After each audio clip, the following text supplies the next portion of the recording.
vraies voix Sud Radio. Comme d'habitude, je vais remettre non pas le clocher, mais le beffroi au milieu du village, puisque c'est un grand village où nous allons aller, le virage d'Arras, préfecture du Pas-de-Calais. Pourquoi Arras ? Parce que c'est dans cette ville qu'hier, Gabriel Attal a lancé sa campagne présidentielle avec des propositions qui, à mon avis, font plus penser à un catalogue de bonnes intentions qu'à un programme présidentiel. Une d'entre elles ayant attiré mon attention. Pour ce coup de gueule, on écoute ceci. Je pense aussi à la solitude. La solitude, c'est la misère des sociétés occidentales. C'est le lit de la souffrance et de la défiance. C'est un mal que personne ne nomme, que personne ne combat réellement, mais qui peut toucher pourtant tout le monde, quel que soit l'âge. Nous devons faire de la lutte contre la solitude une grande cause, un grand combat. C'est la condition pour recréer du lien social, pour une République unie, où chacun se comprend et chacun se respecte.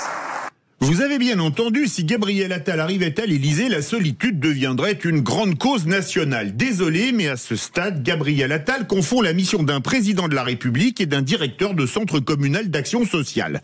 Si l'État se met à s'occuper de la solitude, quitte à être un État nounou, il va devoir aussi s'occuper de la baisse de désir au sein des couples pour booster la libido de monsieur ou madame, ou des enfants qui n'obéissent pas à leurs parents en enseignant l'autorité à ceux-ci. L'État attalien lancera-t-il un www.solitude.gouv.fr? Créera-t-il un ministère ou une haute autorité de lutte contre la solitude? On connaît la qualité de nos politiques pour créer des comités théodules qui coûtent un pognon de dingue pour une utilité nulle ou presque pour la collectivité. Mais dans quel pays, excepté la France, entend-on des propositions aussi déconnectées de ce que vivent les Français? Les Français n'attendent pas qu'on s'occupe de leurs problèmes de vie privée. Ils attendent de l'État qu'il s'occupe du régalien.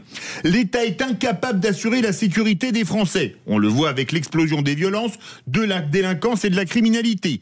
L'État est incapable de faire respecter ses frontières. On le voit avec le nombre de clandestins et d'OQTF non exécutés.